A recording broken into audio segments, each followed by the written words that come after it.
नहमदुहु व नुसल्ली अला रसूलिहिल करीम अम्मा बाद फ़अऊज़ु बिल्लाहि मिनश शैतानिर रजीम बिस्मिल्लाहिर रहमानिर रहीम। डियर स्टूडेंट्स, अस्सलामु अलैकुम व रहमतुल्लाहि व बरकातुहू। स्टूडेंट्स, आज इंशाल्लाह हम IFRS 8 डिस्कस करेंगे। छोटा सा IFRS है और अगर वक्त बच गया तो IS 24 वो भी छोटा सा IS है। दोनों थ्योरेटिकल स्टैंडर्ड्स हैं और इसमें एज सच कोई प्रैक्टिकल आपने डेबिट क्रेडिट नहीं करना, तो सिंपल IFRS है। इंशाल्लाह आज इसको हम डिस्कस करेंगे। मैंने आपको आज फाइल्स ग्रुप में शेयर की थी, 2 PDF, एक IFRS 8 की और एक IS 24 की। IFRS 8 that is operating segment. पहले ये IS 14 होता था और उसको अब डिसकंटिन्यू कर दिया गया है और उसके बदले अब कौन सा IFRS आ गया है? IFRS 8 operating segment. अच्छा, ऑपरेटिंग सेगमेंट से मुराद अगर आपके बिजनेस के मल्टीपल सेगमेंट्स हैं और हर सेगमेंट से अगर आपका रेवेन्यू जनरेट हो रहा है तो उसको ऑपरेटिंग सेगमेंट कहा जाता है। देखिए यहाँ पे डेफिनेशन एज पर IS जो मौजूद है। अच्छा, एक चीज और ध्यान में रखिएगा, ये वाला जो IFRS है सिर्फ पब्लिक लिस्टेड कंपनीज के लिए है। ये बात यहाँ पे आप पॉइंट पढ़ेंगे वहां पे आपको नजर आएगा, क्योंकि ये छोटी सी बात है, लेकिन चूंकि हमारा पेपर कंप्यूटर बेस है तो सब टाइम ये छोटे छोटे पॉइंट एग्जामिनर जो है वो आपसे MCQs की सूरत में एग्जामिन कर रहा होता है। अब यहाँ पे सबसे पहले अगर हम डेफिनेशन पढ़ें कि ऑपरेटिंग सेगमेंट किसको कहते हैं, it is a component of the entity that engage in business activities from which it may or may not earn revenue and incur expenses, and whose results are regularly reviewed by the chief operating decision maker to make decisions about resource allocation to segments and assess their performance, and for which discrete financial information is available। ये तो मैंने आपको definition पढ़ के सुना दी। असल में देखिए इस IFRS में हमने ये डिस्कस करना है कि अगर आपके बिजनेस के मल्टीपल सेगमेंट्स हैं, फॉर एग्जांपल आपका एक सेगमेंट रेंट का कार है, एक सेगमेंट आपका इलेक्ट्रॉनिक आइटम है, एक सेगमेंट आपका कोई और क्रॉकरी बिजनेस है, तो अब अगर हर सेगमेंट पे आपकी बिजनेस एक्टिविटीज हो, it is a component of the entity that engage in business activities from which it may or may not earn revenue। शायद प्रॉफिट हो रहा है वहां से, या आपको शायद लॉस हो रहा है, एंड इनकर एक्सपेंसेस, और वहां पे आपके एक्सपेंसेस भी इनकर हो रहे हो और उसके रिजल्ट्स को रिव्यू भी किया जा रहा हो, whose results are regularly reviewed by CODM, chief operating decision maker. फिर आगे कहते हैं कि अगर आपके पास ऐसे कंपोनेंट है, डिफरेंट कंपोनेंट, जिसमें आप बिजनेस एक्टिविटीज में एंगेज हो, जिसमें मे और मे नॉट आपकी रेवेन्यू जनरेट हो रही हो, जिसमें आपके बिजनेस के एक्सपेंसेस इनकर्ड हो रहे हो और जिसके रिजल्ट्स को रेगुलर बेसिस पे रिव्यू किया जा रहा हो by CODM, chief operating decision maker, to assist and their performance, और उनकी परफॉर्मेंस की असेसमेंट की जा रही हो, और जिसके लिए हमारे पास सेपरेट फाइनेंशियल इंफॉर्मेशन भी मौजूद हो। असल में ये जो ऑपरेटिंग सेगमेंट है, तो आपके जितने भी अलग अलग सेगमेंट होंगे वो सारे सेगमेंट क्या कहलाएंगे? ऑपरेटिंग। लेकिन यहाँ जो हमने एक्चुअल में डिस्कस करना है वो ये है कि रिपोर्टेबल सेगमेंट क्या होगा। फॉर एग्जाम्पल मैंने यहाँ पे पहली स्क्रीन पे देखिए 3 सेगमेंट बना है, सेगमेंट A, सेगमेंट B और सेगमेंट C। रेवेन्यू मैंने सपोज करें ये मिलियन में बात कर रहा हूँ, सेगमेंट A की कितनी रेवेन्यू रखी है? 300 मिलियन। सेगमेंट B की 650 million. What about C? 50 million. Total suppose करें 100 मिलियन है। अब हमने इनके अगर परसेंटेज चेक करें, टोटल रेवेन्यू का कितना परसेंट सेगमेंट ए आपको दे रहा है, और व्हाट अबाउट सेगमेंट बी, और सी फॉर छोटा सेगमेंट है शायद, ये आपको सिर्फ 5%। अब IFRS 8 रिपोर्टेबल सेगमेंट, IFRS 8 ये कहता है, अच्छा सपोज करें ये तीनों आपके ऑपरेटिंग सेगमेंट्स हैं, मतलब तीनों में आपकी बिजनेस एक्टिविटीज हो रही है, तीनों में आप रेवेन्यू जनरेट कर रहे हैं, तीनों में आपके एक्सपेंसेस इनकर्ड हो रहे हैं, तीनों के रिजल्ट्स को रिव्यू किया जा रहा है, तीनों की परफॉर्मेंस की असेसमेंट हो रही है, तीनों की सेपरेट फाइनेंशियल इंफॉर्मेशन भी आपके पास मौजूद है। अब IFRS 8 कहता है अगर कोई सेगमेंट टोटल रेवेन्यू का 10% या उससे ज्यादा जनरेट करके दे तो उसको आपने सेपरेट डिस्क्लोज करना है, यानी वो आपके लिए ऑपरेटिंग सेगमेंट होने के साथ साथ रिपोर्टेबल सेगमेंट होगा। कौन सा सेगमेंट होगा?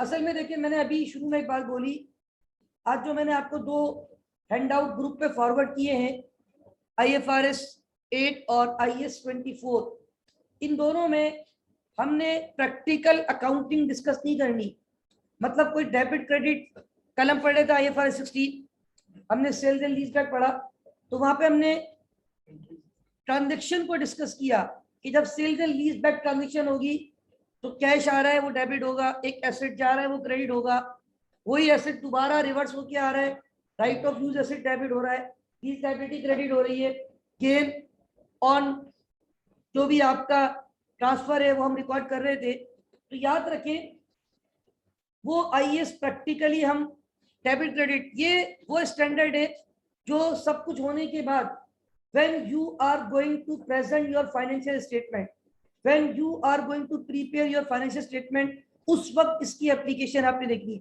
ये रिपोर्टिंग लेवल के IAS है, मतलब जब आप अपनी रिपोर्ट बनाने जाएंगे, जब आप एनुअल रिपोर्ट तैयार कर रहे होंगे, when you are going to present your financial statement, at that time आपने ये देखना है अगर आपके डिफरेंट सेगमेंट्स हैं और वो सेगमेंट्स IFRS 8 ऑपरेटिंग सेगमेंट की डेफिनेशन को मीट कर रहे हैं तो वो ऑपरेटिंग सेगमेंट तो हैं, लेकिन दिस इज नॉट नेसेसरी कि हर ऑपरेटिंग सेगमेंट आपका रिपोर्टेबल सेगमेंट हो।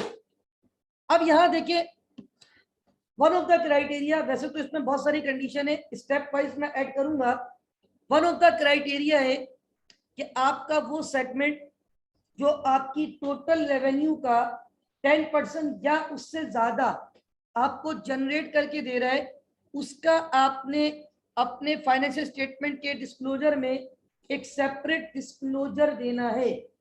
अब यहाँ पे तीन मैंने सेगमेंट बनाए, तीनों को मैंने कहा मेरे ऑपरेटिंग सेगमेंट्स हैं, तो क्या जरूरी है हर ऑपरेटिंग सेगमेंट रिपोर्टेबल भी हो?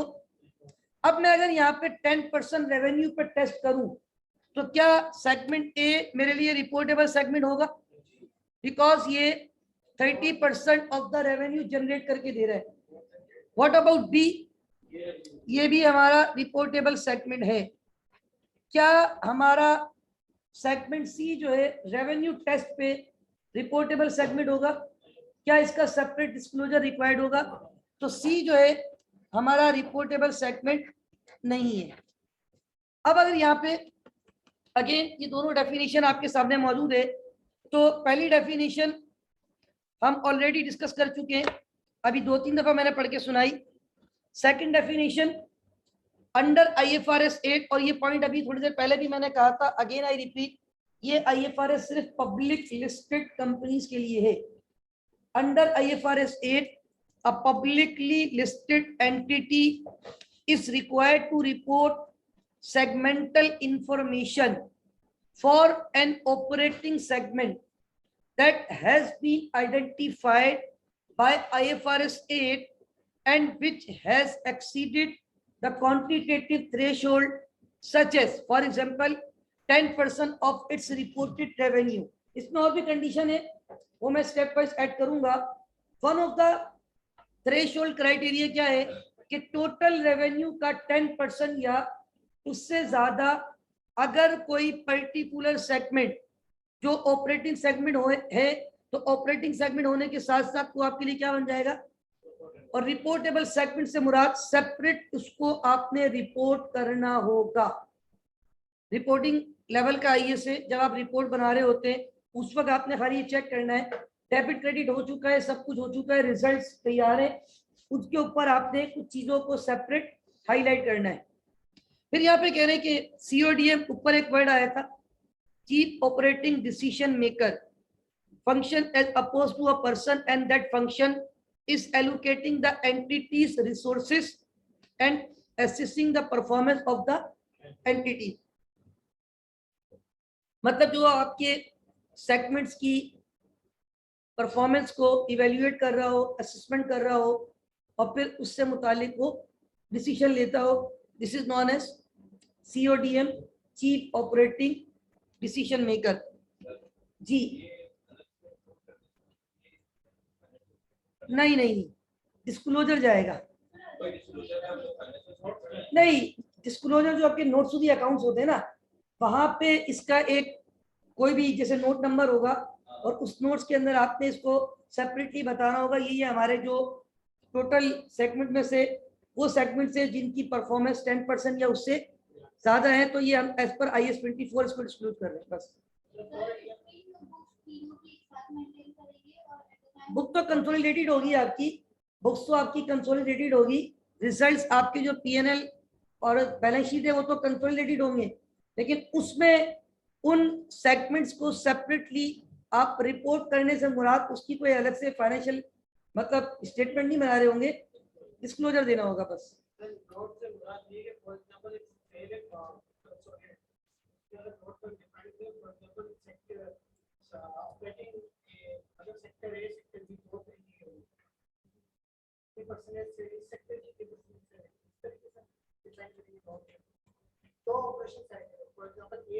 सही है,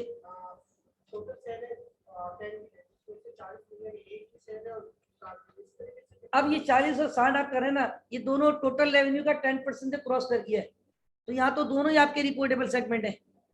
असल में एक मिनट, पहली बात तो देखिए ये है कि जब हम किसी भी कंपनी के फाइनेंशियल स्टेटमेंट को एनालाइज करें या हम उसको देखें तो हम वन शॉट अगर उसकी पीएनएल और बैलेंस शीट देखें तो हम बहुत सारी चीजें नहीं समझ सकते अनलेस एंड अनटिल हम उसकी थोड़ी सी डिटेल पढ़ें, और वो डिटेल आपने अगर फाइनल अकाउंट देखे हैं तो हर लाइन हर आइटम के आगे उसके नोट्स नंबर आपको दिए जाते हैं 2.5, 3.5, 1.8, 7.8, फिर आप उस पेज पे जाके आगे वो नोट्स पढ़ते हैं, जैसे कॉस्ट ऑफ गुड्स सोल्ड है वन शॉट लिख लीजिए, अब उस पर कितना ओपनिंग स्टॉक, कितना परचेजेस, कितना एंडिंग स्टॉक, कितना फ्रेटिंग, कितनी अदर डायरेक्टली रिलेटेड कॉस्ट है, वो सारी आपको कहाँ मिलेगी, नोट्स टू दी अकाउंट्स में। तो इसी तरह आपकी टोटल रेवेन्यू में अगर कोई ऐसे सेगमेंट्स की परफॉर्मेंस है जो IFRS 8 की रिपोर्टेबल सेगमेंट की डेफिनेशन को मीट करती हो, यानी वो टोटल, अभी तो मैंने एक क्राइटेरिया बताया, मैं बार बार कह रहा हूँ उसमें और भी मजीद एक कंडीशन ये भी आएगी कि IFRS कहता है कि अगर आप टोटल एसेट का 10% या उससे ज्यादा देख लो, यानी जितने भी एसेट्स हैं उसका 10% या उससे ज्यादा, या एक और कंडीशन है प्रॉफिट और लॉस का 10% या उससे ज्यादा। जी आप बोले। अब आप देखिए ना ये कंडीशंस, आप इधर देखिए मैंने आपको हैंड आउट दिया ना उसमें सारी बातें लिखी है, अगले पेज पे जब मैं जाऊंगा ये देखें ये लिखा हुआ है an entity must report separate information about each operating segment. एक एंटिटी रिपोर्ट करेगी अलग से information about each operating segment that 1, 2, 3, उससे पहले ए और b point. Point number a, सबसे पहले तो वो डेफिनेशन मीट करता हो ऑपरेटिंग सेगमेंट की, पहली कंडीशन तो क्या है वो ऑपरेटिंग सेगमेंट हो, ठीक है ना। फिर ऑपरेटिंग सेगमेंट हो, क्योंकि ऑपरेटिंग सेगमेंट की डेफिनेशन क्या पड़ी कि उसमें आपकी बिजनेस एक्टिविटीज इंगेज हो, आपकी रेवेन्यू जनरेट हो रही हो, आपके एक्सपेंसेस इनकर्ड हो रहे हो, उसके रिजल्ट्स को रिव्यू किए जा रहा हो, उसकी परफॉर्मेंस पे असेसमेंट की जा रही हो और उसकी सेपरेट फाइनेंशियल इंफॉर्मेशन आपके पास मौजूद हो। Number 1, let me complete. Number 2, देखिए याद रखें अगर आपके जो सेगमेंट्स ऑपरेशन में है तो वो हर सेगमेंट ऑपरेटिंग सेगमेंट तो हो सकता है, लेकिन हर ऑपरेटिंग सेगमेंट रिपोर्टेबल सेगमेंट होना जरूरी कौन होगा? नंबर 1 वो ऑपरेटिंग सेगमेंट को मीट करता हो, number 2 exceed any of the following threshold 1 2 3. Number 1 is segment revenue internal plus external is 10% or more of total revenue. आपकी जो टोटल रेवेन्यू है उसका 10% या उससे ज्यादा उस पर्टिकुलर सेगमेंट से आपको जनरेट हो, number 1. Number 2, segment profit or loss is 10% or more of all segment in profit or all segment in loss if greater. Number 3, segment assets are 10% or more of total asset. अजान शुरू हो गई? चले, हाँ अजान की आवाज भी आ रही है भाई. अच्छा, आप जो है ना टाइम काफी नीचे आ गया. कल भी हम कहते जमात हो गई थी, ऐसे ही था. तो मेरा ख्याल है हम भी फिर चलते हैं, नमाज पढ़ लेते हैं. अब हम टाइम थोड़ा नीचे कर देते. 6:38 हो रहे हैं. 7:10 पे देखिए, आधा घंटा इनफ है, बल्कि मोर देन इनफ है. तो 7:10 पे आज तो हम और भी मस्जिद से करीब है अल्हम्दुलिल्लाह. तो 7:10 पे इंशाल्लाह will be there after namaz break.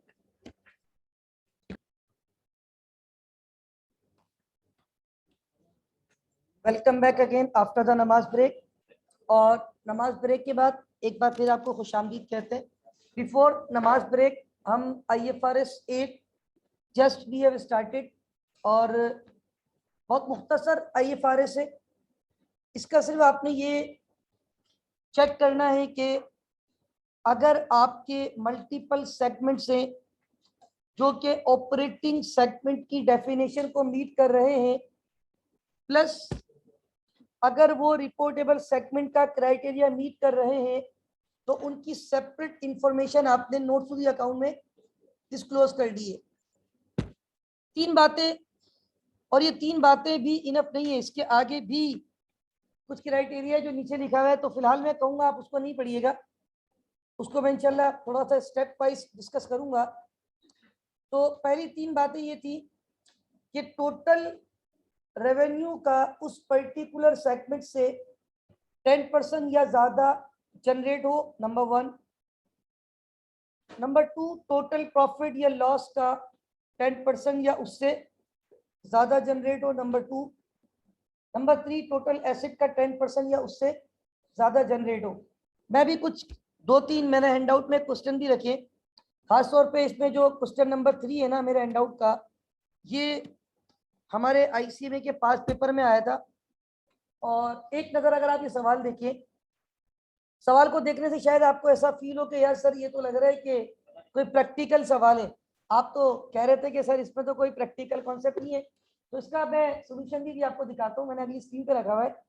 तो यहाँ again I repeat, we are not going to record any double entry.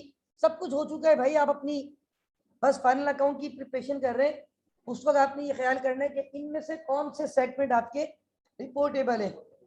जैसे यहाँ पे 5 सेगमेंट है, और इन पांचों की सेगमेंट की इंटरनल रेवेन्यू भी दी गई है, एक्सटर्नल रेवेन्यू भी दी गई है, और टोटल रेवेन्यू भी दी गई है. फिर उसके बाद जो है वो प्रॉफिट और लॉस भी दिया हुआ है, और फिर ये जो है टोटल एसेट भी दिए हुए हैं.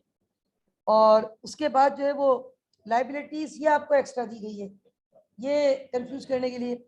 और इसने देखो आपसे पूछा क्या है नीचे, in the Roshni of IFRS 8 operating segments identify which of the following, which of the operating segments of Tasneem Mills Limited should be and should not be treated as reportable segment, explain with reason.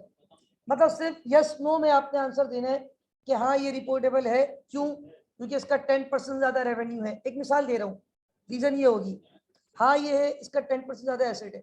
तो मैं इस पे जाऊंगा, ये थोड़ा सा ज्यादा मतलब कॉम्प्रिहेंसिव सवाल है. पहले 1-2 बेसिक क्वेश्चन आपको करवा के ना, और 1-2 सवाल मैंने ACC वगैरह से इधर उधर से निकाले थे. तो सबसे पहले तो इस चीज को ध्यान में रखिएगा कि टोटल रेवेन्यू का 10% या उससे ज्यादा चेक कर लें, या टोटल एसेट का 10% या उससे ज्यादा चेक कर लें, या टोटल प्रॉफिट या लॉस का 10% या उससे ज्यादा. अच्छा, अब फर्दर इसमें कुछ और कंडीशन भी है जो मैंने यहाँ पे लिखी हुई है. यहाँ से लेके यहाँ तक इन बातों को भी सामने रखता हूँ बल्कि इससे ऊपर ये एटलीस्ट 75% से। पहले आप कोई सवाल पूछना चाह रहे थे, बोले। जाहिर सी बात है,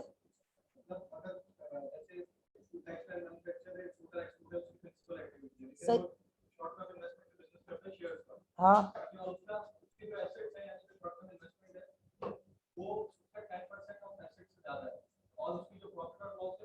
देखिए, पहली बात तो आप ये बताएं, ये जो आप कह रहे हैं इन्वेस्टमेंट कर रहे हैं ना, वो सेगमेंट थोड़ी हो तो उसका एसेट है। अच्छा, अब आप मुझे बताएं what is the definition of operating segment. आप शुरू से क्लास में डेफिनेशन क्या पढ़ी थी? ऐसा सेगमेंट जो कि बिजनेस एक्टिविटीज में इन्वॉल्व हो। अब आपने कहीं से शेयर परचेज किए हुए, तो ये तो आपकी इन्वेस्टमेंट है, this is your asset. Balance sheet पे ये आपकी एसेट जाता है बिल्कुल, बट ये इन्वेस्टमेंट में, इन्वेस्टमेंट इन शेयर्स है आपकी, ये आपके लिए एसेट है, ये आपका सेगमेंट थोड़ी हुआ। सेगमेंट से मुराद, अब मैं आपको एक देखिए, 3 सवाल मैंने कॉपी किए 3 अलग अलग बुक से। ये सवाल मैंने लिया है गालिबन यूके अप्रोच की बुक है, करेंसी साइन आपको बता देगा, डॉलर में है। ये मैंने सीमा या एसीसीए दोनों में से किसी बुक से लिया था। अब आप देखिए, car division, bike division, truck division, tractor division, digger division, van division. अब ये आपको जो है अलग अलग डिवीजन बता दिए, ये सब इनके बिजनेस हो रहे हैं। अब ये अगला सवाल है, ये मैंने किसी और बुक से लिया है। यहाँ पे electronic, restaurant, club, travel agency, car rental. तो अब ये एक सेपरेट, समझ में आती है बात? हाँ यार, ये सेपरेट सेगमेंट से, इनमें बिजनेस एक्टिविटी, इलेक्ट्रॉनिक आइटम का बिजनेस हो रहा होगा पूरा, वहां पे रेवेन्यू जनरेट हो रही है, एक्सपेंस इनकर्ड हो रहे हैं, उसके रिजल्ट को रिव्यू किया जा रहा होगा, उसकी सेपरेट इंफॉर्मेशन मौजूद है। अब इन सेगमेंट्स में, अब मैं आपको छोटी सी मिसाल दूं,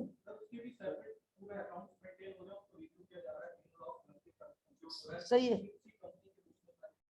हाँ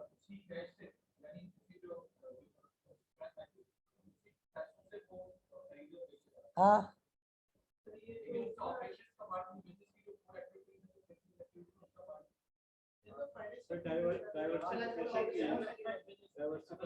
हाँ, लेकिन ये नहीं आएगा उसमें, नहीं, डेफिनेशन को मीट नहीं करेगा ना।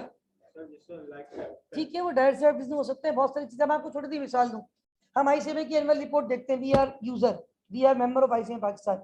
आईसीएमए एक एंटिटी नहीं है ना, पब्लिक लिस्टेड, एक मिसाल दे रहा हूँ, लेकिन आईसीएमए इटसेल्फ एक ऑर्गेनाइजेशन है। आईसीएमए अपने एनुअल रिपोर्ट बनाती है, ऑडिट होता है, चार्टर्ड अकाउंटेंट फर्म में ऑडिटर आते हैं हर साल। सेमिनार हॉल में हमारी एजीएम होती है, पूरे पाकिस्तान से लोग कनेक्ट होते हैं, मतलब सेंटर वाइज, और मेन कोई एक सेंटर होता है जहाँ पे पूरी हमारी काउंसिल बैठी हुई होती है, रिपोर्ट्स हमारे पास होती है, हम सवाल पूछते हैं, वो जवाब देते हैं। एनुअल जनरल मीटिंग होती है, तो उसमें भी मैं देखता हूँ हमारी सेगमेंटल रिपोर्टिंग। अब मैं ये नहीं कहूँगा कि आईसी में पब्लिक लिस्टेड कंपनी है, लेकिन क्या हमारा सेगमेंट क्या है, हमारा साउथ रीजन है, नॉर्थ रीजन अलग है। तो अब उसमें सिटी कैंपस में भी इतना हुआ था, बहुत ज्यादा इश्यूज हो रहे थे, लॉसेस थे, मतलब डेफिसिट ज्यादा था, उसको बंद कर दिया गया। तो ये चीजें हाईलाइट होती है, कौन सा ज्यादा रेवेन्यू जनरेट कर रहा है, कौन सा लॉस में जा रहा है। कुछ चीजें जो होती है ना, असल में देखिए बात ये होती है, डिस्क्लोजर जो है ना, वो किसके लिए होते हैं? यूजर के लिए। ताकि मैंने भी कहा था, हम वन शॉट किसी की इनकम स्टेटमेंट, बैलेंस शीट को देख के बहुत ज्यादा उस पर अंडरस्टैंडिंग नहीं कर सकते। फिर हम थोड़ा बहुत जो मजीद समझते हैं, तो वो कहाँ जाके समझते हैं? नोट्स टू दी अकाउंट से, जो डिस्क्लोजर होते हैं। और याद रखें, कोई भी आईएएस आईएफआरएस जो है ना, वो पहली बात तो बनाए इसलिए जाते हैं ताकि यूजर्स की अकाउंटेबिलिटी को बढ़ाया जाए। इनफैक्ट अभी मैं आखिर में एक बात पढ़ूंगा, यानी आखिर में तो आईएएस ने एक बात ये भी बोल दी है। अभी तो मैंने आपको 3 क्राइटेरिया बता दिए। एक क्राइटेरिया क्या, वही बार बार जो मैं कह रहा हूँ, रेवेन्यू, एसेट, प्रॉफिट लॉस। अभी इसमें मैं और कंडीशन ऐड करूंगा, वो मैं खुद से ऐड नहीं कर रहा हूँ, आईएएस ने कहा है कि इस तरीके से भी आप सेगमेंट को रिपोर्टेबल सेगमेंट काउंट कर सकते हैं। और फिर आखिर में आईएएस ने वो बात बोल दी कि समझ लें, बस आईएएस ने ये बता दिया कि आईएएस जो है ना यूजर फ्रेंडली होता है। आईएएस ने आखिर में बोला, मैंने जितने भी क्राइटेरिया बताए हैं, अगर उनमें से कोई भी क्राइटेरिया मीट ना होता हो, लेकिन मैनेजमेंट, कंपनी की जो मैनेजमेंट है, जो रिपोर्ट बना रही है, वो ये समझती है कि वन ऑफ दिस सेगमेंट को सेपरेट डिस्क्लोज करना जरूरी है फॉर यूजर, तब भी वो उसको सेपरेट डिस्क्लोज कर सकते। हाँ, अब ये पॉइंट जो है ना, वो भी मैं आखिर में पढ़ूंगा, आप देख लीजिएगा, पहले पेज पे लिखा हुआ है। अभी जो मैंने आपको थ्योरी दी है, उसी तरफ मैं जा रहा हूँ।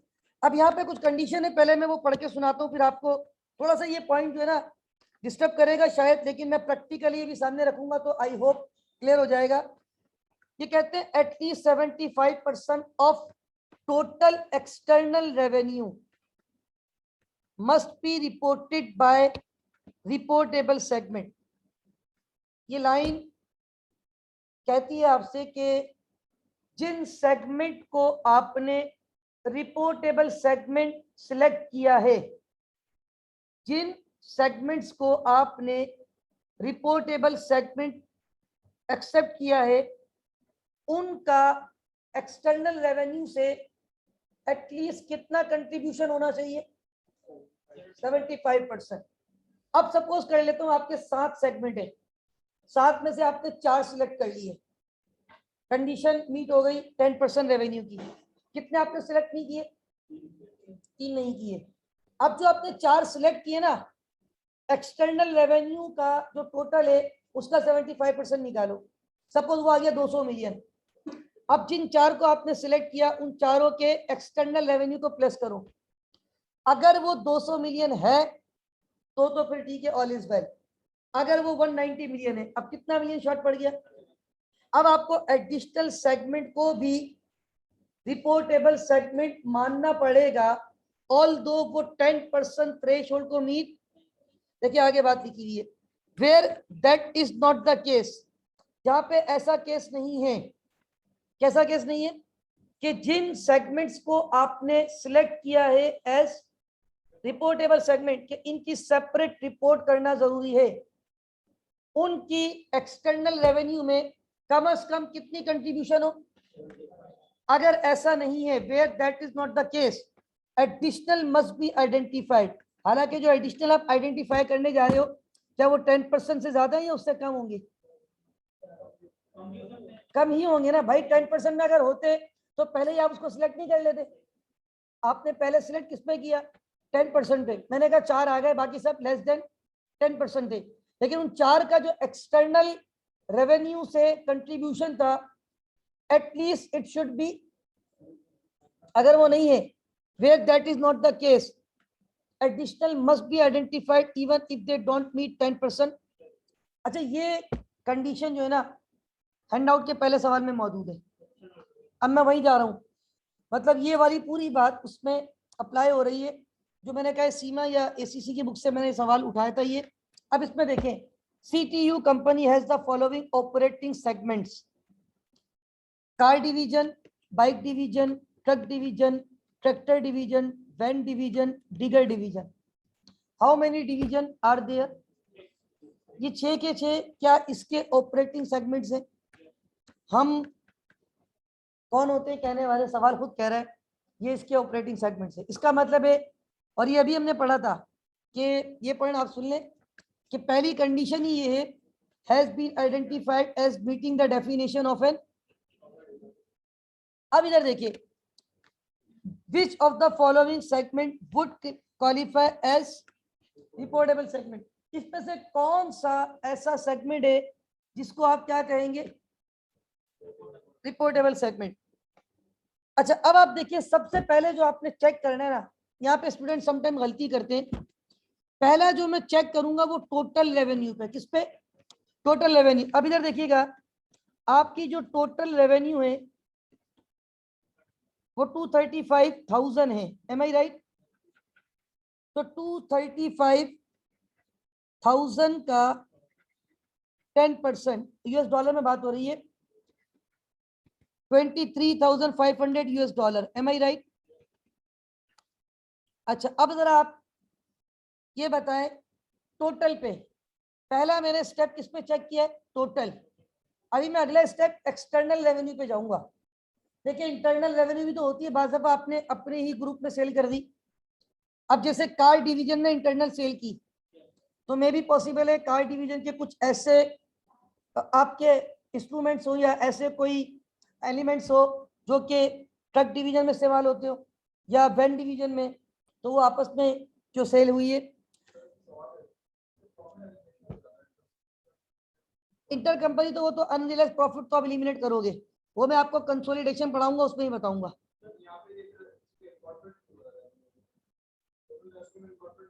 देखिए जब रिजल्ट कंसोलिडेट होंगे ना उस वक्त इसको एलिमिनेट किया जाएगा। हो सकता है इन्होंने एलिमिनेट भी कर दिया हो। यहाँ तो अभी ये सवाल उठता नहीं क्योंकि हमें पास इंफॉर्मेशन ही, लेकिन जब मैं ग्रुप ऑफ कंपनीज के अकाउंट पढ़ाऊंगा कंसोलिडेशन, वहां पे अनरियलाइज प्रॉफिट को हम एलिमिनेट करेंगे बिल्कुल, जिस तरह ब्रांच अकाउंटिंग में करते हैं। 200, हाँ नहीं, अभी आपने टोटल रेवेन्यू पे जाना है पहले। अभी मैं आपको बताता हूँ ना फिर अगला स्टेप क्या होगा। टोटल रेवेन्यू का 10% कितना है?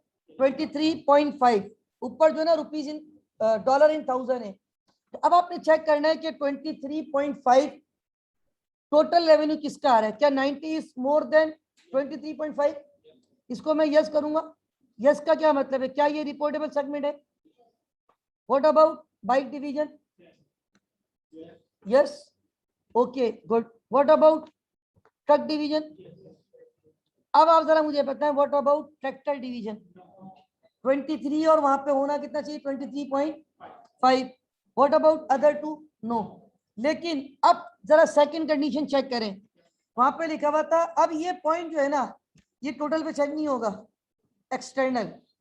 At least 75% of external revenue must be reported from reportable segment. अब आपने कहा यार टोटल जो एक्सटर्नल रेवेन्यू है वो कितना है आपके पास? 206,000। इसका आप कितना परसेंट चेक करेंगे? 75%। 206,000 इंटू 75%, बताएं कितना होता है ये? 154। अब अगला स्टेप सुनिएगा गौर से, ये आपने 75% वाला क्लॉज इंटरनल पे चेक किया है, एक्सटर्नल पे चेक किया या टोटल पे? अब आपने एक्सटर्नल के कॉलम पे ही रहना है। अब इन तीनों की एक्सटर्नल जो आपकी कंट्रीब्यूशन है ना, आई मीन टू से इन तीनों को इधर देखिएगा, 61, 45, 39। अगर ये 154.5 को क्रॉस कर जाते हैं या इक्वल टू हो जाते हैं तो हम किसी और को ऐड, लेकिन ये क्रॉस नहीं हो रहे, ये 145 है, बहुत स्ट्रेट है ना। 61 और 39 100 होते हैं, 45 प्लस कर लो कितने होते हैं? 145। तो क्या जिन सेगमेंट को इनिशियल स्टेप पर आपने रिपोर्टेबल सेगमेंट के लिए यस कहा था, उन सेगमेंट का एक्सटर्नल रेवेन्यू क्यू कंट्रीब्यूशन में 75% आ रहा है? नहीं आ रहा। तो इसका क्या मतलब है? अब सुनिए ये पॉइंट फिर से, at least 75% of total external revenue must be reported by reportable segment, जिनको आप यस कर रहे थे। where that is not the case, ये हमारे सामने केस आ गया। additional must be identified, additional को भी ऐड करो even if they don't meet the 10% threshold। अब बाकी तीन 10% threshold को मीट, और उसने कहा कि एडिशनल तो आप करीब करीब जो है उसको ले लेते हैं। कौन सा करीब है आपका? 23 वाला। ये ऑलमोस्ट, हाँ जो ज्यादा करीब वो बेहतर होता है। ऑलमोस्ट करीब 10% के कौन है? यानी अब हमने एडिशनल किसको ऐड किया? ये नॉर्मल उस पर नहीं आ रहा था, इसको हमने एडिशनल के तौर पे लिया है। तो अब आपके जो रिपोर्टेबल सेगमेंट हुए वो चार हो गए यहाँ पे। Number 1 is car division, number 2 is bike division, number 3 is truck division and number 4 is tractor division. जी आसिफ भाई, बिल्कुल, अगर 4 पे कंप्लीट ना हो तो 5वां भी उठाएंगे। इवन अभी तो कुछ ऐसी बातें आएंगी शायद 6 के 6 भी उठा लें आप। वो आईएएस ने कुछ आगे फर्दर कंडीशंस बताइए, वो मैं आगे पढ़ूंगा, मैंने जो होल्ड की। नहीं एक्सीड तो करना है, इससे बिलो नहीं।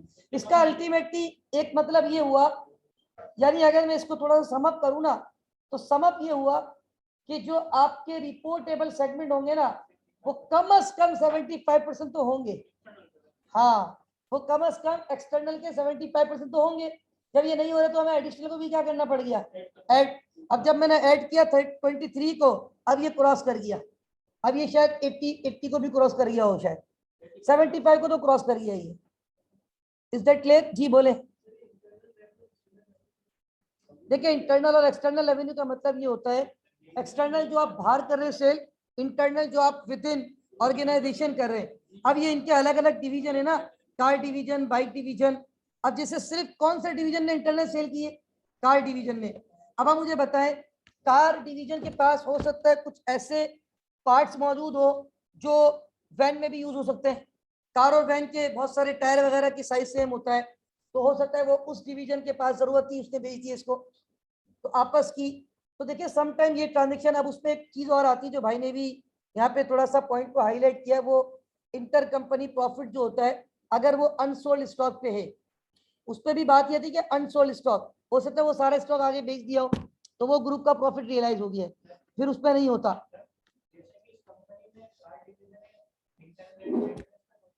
हाँ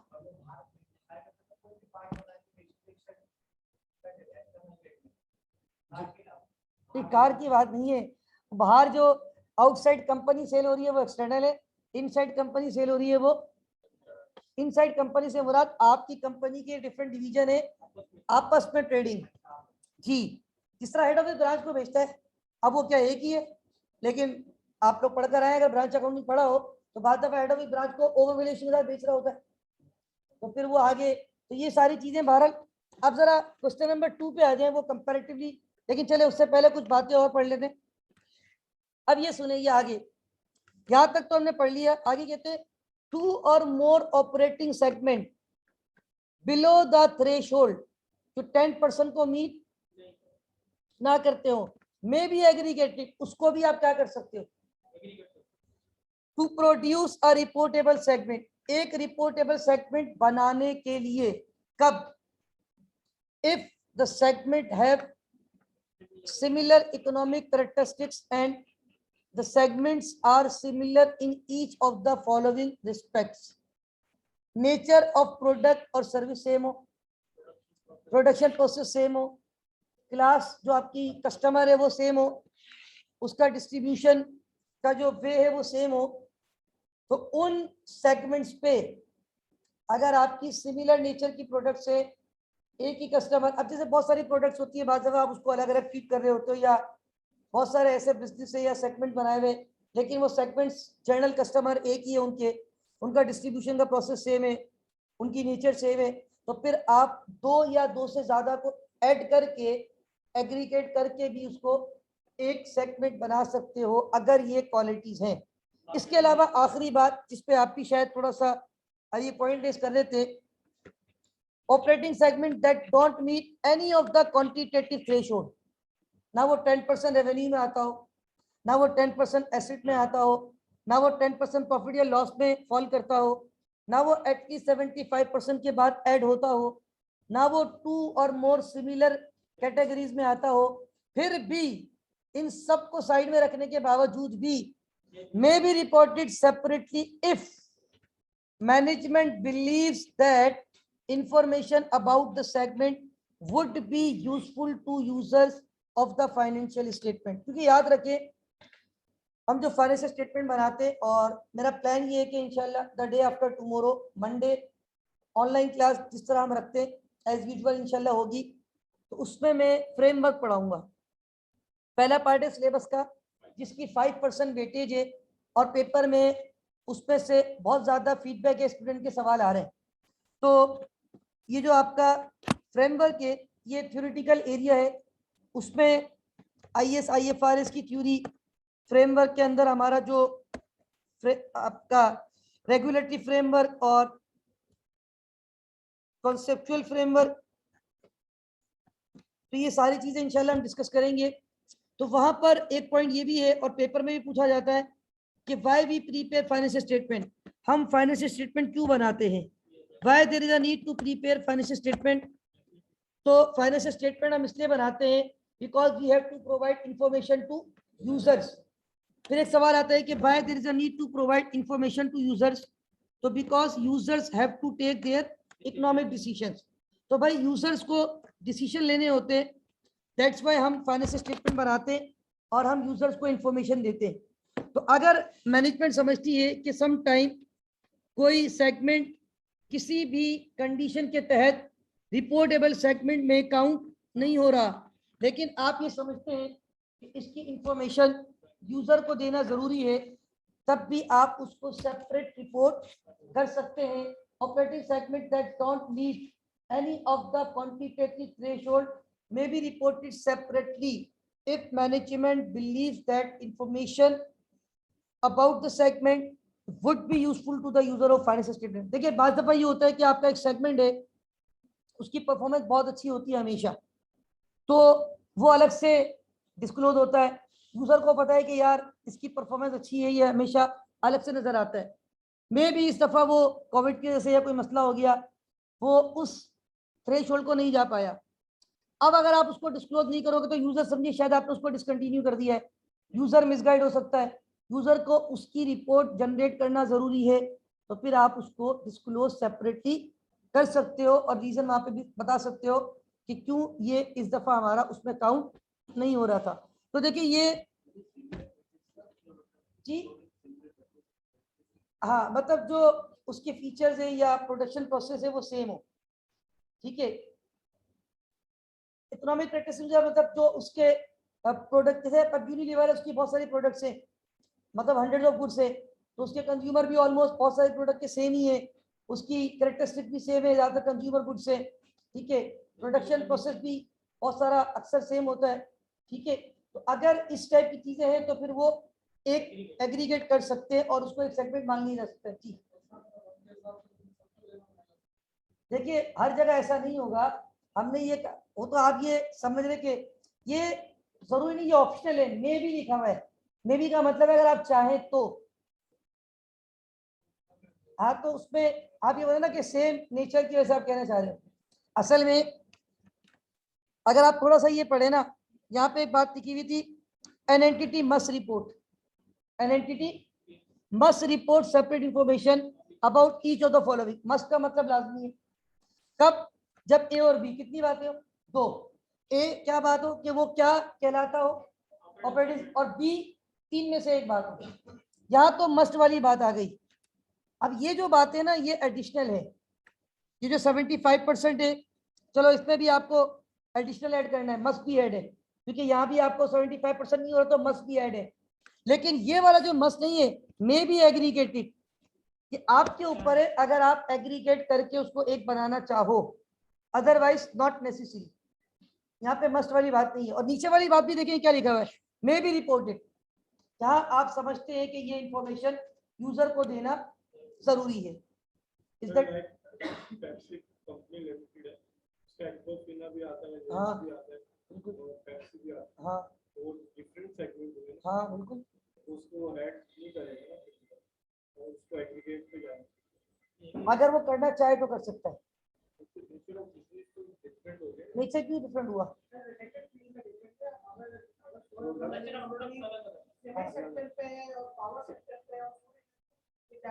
ये बिल्कुल हवा अलग हो जाएगा, ठीक है, बिल्कुल। अगर ये कैरेक्टरिस्टिक सेम है तो एग्रीगेट होगा, राइट। चले आगे, जी बोले।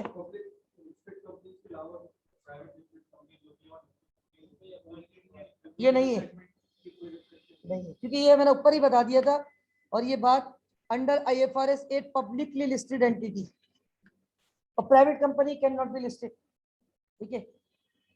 चले आगे, क्वेश्चन नंबर 2। अब ये बड़ा आसान है, brilliant Inc has 5 operating segments.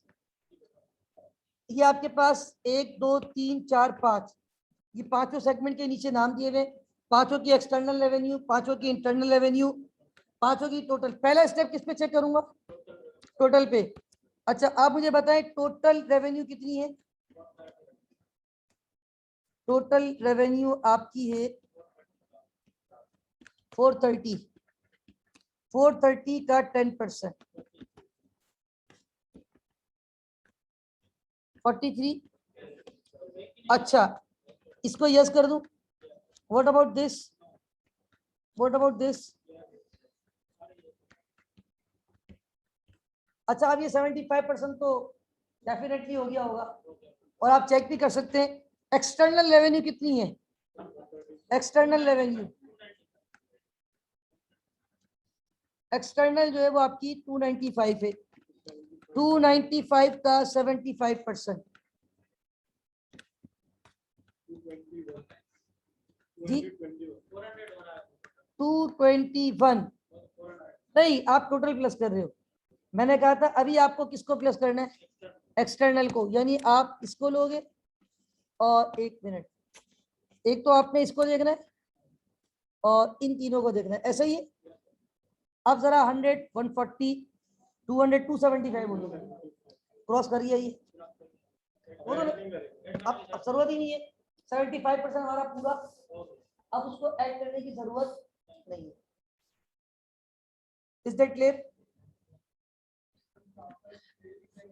बस यही है भाई, मैंने बुक में भी देखा था ना, यही आंसर था और वहां भी यस नो। अभी मैं आपको आईसीएमए का आंसर दिखाता हूँ ना, तो आईसीएमए की पेपर का सवाल है, लेकिन उसने विद रीजन मांगा है क्योंकि उसने सवाल थोड़ा सा कॉम्प्रिहेंसिव दिया था।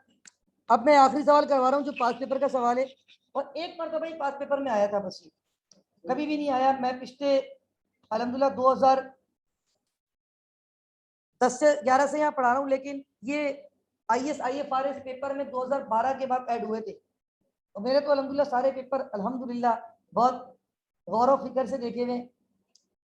सब्जेक्टिव पेपर में सिर्फ एक मरतबा सवाल आया है इसका, वो भी 2019 में, ये रहा सवाल बस। लेकिन अब मैं आपको बता दूं, वो सारी चीजें जो पेपर में सब्जेक्टिव में नहीं भी आती थी ना, एग्जामिनर अब पूछ रहा है, ठीक है ना, क्योंकि अब उसके बाद ग्राउंड बढ़ गया है ना, 25-27 सवाल देता है वो आपको, छोटे छोटे 3-3 4-4 नंबर के, तो अब वो आपसे चीजें ज्यादा एग्जामिन कर रहा है, ठीक है। अब जैसे आज मेरा प्लान है, अभी तो ये खत्म होने वाला है हमारा, बस ये आखिरी सवाल है। इस देखिए इसमें कुछ भी नहीं है ना, इसमें डेबिट, बार बार मैं कह रहा हूँ नो डेबिट क्रेडिट, सिर्फ हम डिस्कशन कर रहे हैं। अभी आप सवाल देखिए पेपर का, आपको समझ में आ जाएगा कि यार कुछ भी नहीं था इसमें। तो मैं अभी IS-24 पे जाऊंगा, वहां पर भी डिस्कशन है। तो since 2012 till 2020, Feb 2020 was the last attempt. Covid से पहले फिजिकल जो हमारे सब्जेक्टिव पेपर हुए थे, Feb 2020 was the last attempt इस पेपर की सब्जेक्ट की। और इस सब्जेक्ट को जब से आईएएस बेस किया गया था, पहली अटेम्प्ट हुई थी Feb 2013 में। तो 14 15 16 17 18 19 20 8 साल ये पेपर हुआ है। उन 8 साल के पेपर में सिंगल नंबर का सवाल रिलेटेड पार्टी का नहीं आया है IS-24 का। लेकिन अब बच्चे कहते हैं सर वो 3-4 सवाल पूछ लेता है, पूछ रहे रिलेटेड पार्टी से भी पूछ रहा है, ये बच्चों के फीडबैक है। तो अब चूंकि आपने, और वो जनरल पूछ रहा है, वो आपको पूछा बता दो इसमें से कौन सी रिलेटेड पार्टी है, बस उसका ये। अभी हम क्या डिस्कस कर रहे हैं, इसमें से कौन सा अगले आईएएस पे जो मैं आज जाऊंगा, जो मैंने आपको हैंड आउट भेजा है, उसमें हम क्या डिस्कस करेंगे, इसमें से कौन सी रिलेटेड पार्टीज है। अच्छा अब आप देखिए, ये थोड़ा सा कंपैरेटिवली अच्छा सवाल जो पेपर में 7 नंबर का इसने पूछा, TML Tasneem Mills Limited is one of the most popular largest vertically integrated textile companies of Pakistan. ये इंग्लिश तो ऐसे लिख के दे रहे जैसे हम कम्युनिकेशन का पेपर सॉल्व करने आए हैं। Having 5 operating segments, following information pertains to the financial year June 30, 2019. ये अगस्त 2019 जो बिल्कुल लास्ट सेकंड लास्ट पेपर हुए उसमें आया था ये सवाल। ऑपरेटिंग सेगमेंट में आपके पास स्पिनिंग और ये 5 शायद डिपार्टमेंट है, ऐसे ही 5 आपके सेगमेंट है। ओके अब आप देखिए इंटरनल एक्सटर्नल टोटल ये भी दे दिया आपको, और प्रॉफिट और लॉस भी बता दिया, और एसेट भी बता दिए। एक इसने वो इंफॉर्मेशन दी है जो कि इररिलेवेंट है, कौन सी, लायबिलिटी को हमने नहीं देखना, ये इररिलेवेंट है, ठीक है। हमने जो टेस्ट करना है पहले रेवेन्यू पे कर लेंगे, फिर एसेट पे कर लेंगे, फिर प्रॉफिट और। अच्छा एक अगर सेगमेंट किसी टेस्ट में अगर क्वालिफाई कर जाए फॉर रिपोर्टेबल सेगमेंट, तो उसको फिर कहीं और देखने की जरूरत नहीं है, ठीक है। जी जो फॉल नहीं करेगा उसको चेक करेंगे। In the light of IFRS 8 operating segment, identify which of the operating segment of TML should be और should not be as reportable segment, explain with reason. अब आप देखें मैंने ये थोड़ी सी कैलकुलेशन की है ऊपर, ये जो ये वाली कैलकुलेशन जो लिखी हुई ना, ये और ये मैंने खुद की है, ये सवाल में नहीं लिखी हुई थी। 9,660,000 का 10% 966 होता है। अच्छा, अब आप बोलेंगे सर 15 लाख का 10% तो ये नहीं होता, 1.5 लाख होता है। असल में इसमें आपको प्रॉफिट को अलग करना है, लॉस को अलग करना है, और फिर उसमें ग्रेटर पे जाना है। जैसे ये देखिए, मैं आपको यहाँ दिखाता हूँ, देखो उन्होंने ये किया है, प्रॉफिट को अलग किया, लॉस को अलग किया। 3 प्रॉफिट थे, तीनों को प्लस कर लिया। कितने लॉस थे देखे ना पीछे, 1 प्रॉफिट, दूसरा प्रॉफिट, तीसरा सॉरी ये लॉस है, तीसरा प्रॉफिट, ये तीनों प्रॉफिट है, इन तीनों को प्लस किया, अलग किया। ये 2 लॉस है, इन दोनों को प्लस किया, अलग किया। अब ग्रेटर पे जाना है। विच वन इज ग्रेटर? 2135, 21375, इन दोनों में हाईएस्ट कौन सा है? प्रॉफिट है। अब इसका 10% होगा, तो इसका 10% 213,750, राइट। अच्छा, अब इसमें 4312,500 का 431250। अब आप क्या करें, सबसे पहले आ जाए रेवेन्यू 9,660,966,000। क्या ये 966,000 से बहुत ज्यादा है? इसको एक्सेप्ट कर ले, कर लिया एक्सेप्ट। अब इसकी रीजन क्या होगी? Revenue test. 6,15,000, 9,66,000 से ज्यादा होते। अच्छा छोड़ दो इसको। 22,50,000 बहुत ज्यादा है। 2,62,000, 9,60,000, यानी पहले टेस्ट में कितने लोग आ गए? 2 यस हो गए। दोनों की रीजन क्या है? सही है। अब आ जाओ एसेट पे, पहले एसेट पे आ जाओ जरा। 4312,250, इसका 10% मैंने ऊपर लिख दिया है, 4,31,250। 15 लाख रुपए, वो तो पहले ही हो चुका है। क्या 3,30,000 रुपए? 15 लाख वाला पहले हो गया था, तीसरा वाला भी पहले हो गया। 5,62,000। होम टेक्सटाइल पहले नहीं हुआ था, अब हो गया। होम टेक्सटाइल पहले नहीं हुआ था, अब हो गया। 3,75,000 नहीं। अब कितने रह गए? तो एक ही क्राइटेरिया चेक करना रह गया, कौन सा वाला? प्रॉफिट या लॉस। वो तो बाद में चेक करेंगे 75%, तो पहले सिलेक्ट तो कर लें सारे। अब आपको चेक करना है प्रॉफिट या लॉस में। लेकिन अगर प्रॉफिट लॉस दोनों आ रहे तो प्रॉफिट अलग करो, लॉस अलग करो, ग्रेटर पे जाओगे। शायद वहां लिखा हुआ भी था।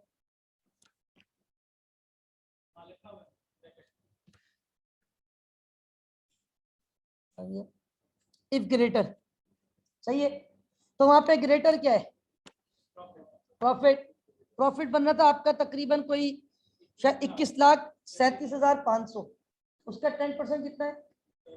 हाँ, अब आप देखो इस पे 2 लोगों को चेक करना है खाली बस। प्रॉफिट अलग किया हमने, लॉस अलग की है। उसमें ग्रेटर अमाउंट किसकी आ रही है? प्रॉफिट की। वो आ रही है तकरीबन 21,37,500। अभी मैं अगले पेज पे आपको दिखाता हूँ। और उसका 10% कितना है आपके पास? अब आपने 3 तो ऑलरेडी सिलेक्ट कर दिए, अब सिर्फ किस किस को चेक करोगे यहाँ पे?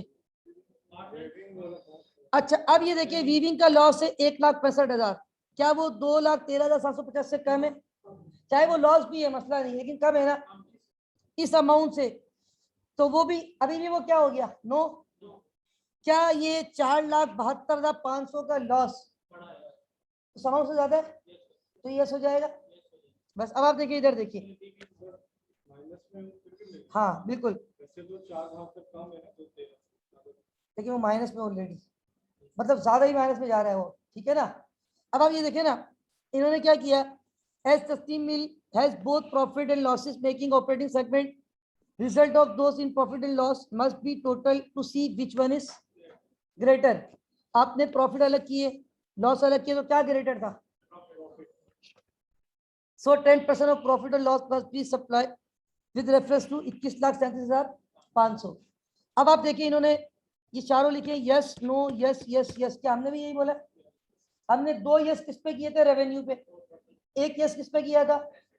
और 1 यस पे प्रॉफिट या लॉस पे, और 1 नो किया, वो किसी भी क्राइटेरिया को मीट, ये रीजन लेती है because it generate 10% of more of the revenue, because it failed to meet any of the criteria specified in IFRS 8, because it generate more than 10% of the revenue, because it has more than 10% of asset, because its losses are more than 10% of absolute losses. Is that clear? कौन सा वाला भाई?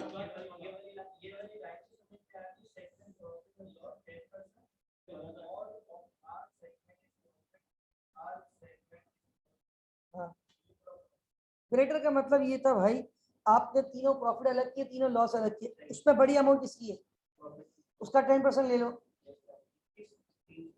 हाँ, अब अगर चाहे profit आ रहा हो चाहे लॉस आ रहा हो, अगर इस अमाउंट से क्रॉस कर रहा है तो वो भी आपका क्या हो जाएगा, बस।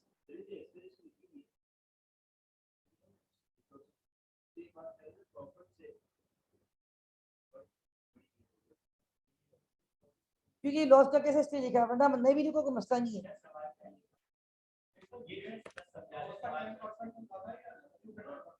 नहीं, आपने इसके ऊपर चेक करना है बस, 2,13,750, इसका 10%, इस अमाउंट से ज्यादा का अगर लॉस है, हालांकि ये देखो ना लॉस तो ये भी है, लेकिन ये कितना है 1.65, तो ये 2 लाख अमाउंट इससे कम है, ये लॉस 4,72,500 इससे ज्यादा है। और ये सवाल में भी आप पढ़ो, ये लिखा हुआ है, सो 10% ऑफ द प्रॉफिट और loss test must be applied with reference to this, what is this, greater. दूसरी बात, फिर आखिरी में कौन सा वाला क्राइटेरिया चेक किया, check whether 75% test is satisfied, तो उसने 1 2 3 जो जो और चौथा जो भी था उन सब, हाँ, वो सबको ऐड करके डिवाइड किया, एक्सटर्नल किया है। अच्छा, बोलेंगे 3 क्यों लिए, एक का एक्सटर्नल है ही, ये भी सुन ले।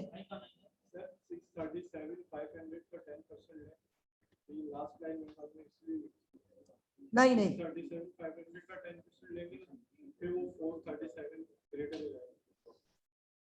फिर तो 165 भी ग्रेटर हो जाएगा है।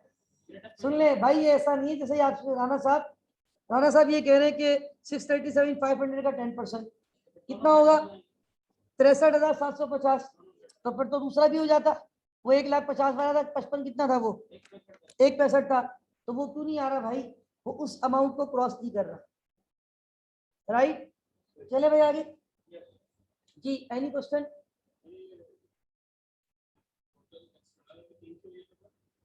तीन क्यों नहीं है, क्योंकि एक्सटर्नल एक की है ही नहीं, देखिए इसकी एक्सटर्नल नहीं है, ये हमारा होम टेक्सटाइल रिपोर्टेबल सेगमेंट तो था, लेकिन इसकी एक्सटर्नल रेवेन्यू है ही नहीं। अच्छा, टोटल एक्सटर्नल कितनी है, 8827,500, ये देखिए 8827,500, और इन तीनों को प्लस किया, हालांकि 4 है लेकिन 4 में से एक की एक्सटर्नल है ही नहीं, तो अब आपने उन तीनों को प्लस करके डिवाइड किया, तो ये तो तकरीबन 93% हो गया है, टेस्ट पास हो गया भाई, बहुत ज्यादा नंबर से पास हो गया, ठीक है भाई जी। कोई सवाल? Because it losses are more than 10% of absolute losses, लिख सकते, देखिए समटाइम प्रिंटिंग मिस्टेक भी हो सकती है, लेकिन बहरहाल अगर आप लॉस भी लिख रहे हो, क्योंकि हमारा केस किसका बना था वो, हाँ, प्रॉफिट एंड लॉस कर दो, ठीक है, ये कोई इतना इशू नहीं है, लेकिन आपको जो 10% चेक करना था वो ग्रेटर पे जाना था, ग्रेटर का 10% रखना था और उसको मैच करना था बस, और ये बात वहां भी लिखी थी जब मैं थ्योरी पढ़ा रहा था, ठीक है भाई, is that clear? Okay,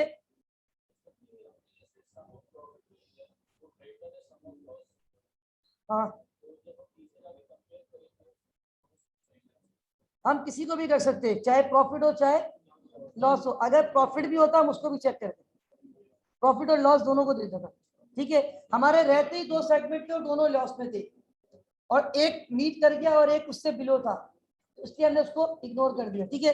okay student, that's all for, not for today, that's all for IFRS 8, और मैं इस मीटिंग को एंड कर रहा हूँ, अगली मीटिंग दोबारा स्टार्ट कर रहा हूँ, ताकि हम एक नया IFRS अगली मीटिंग में पढ़े। तो एक छोटा सा IFRS हमने डिस्कस किया है अभी, और it was IFRS 8, that's all for this IAS, इंशाल्लाह अगली मीटिंग में अगला IAS डिस्कस करते हैं।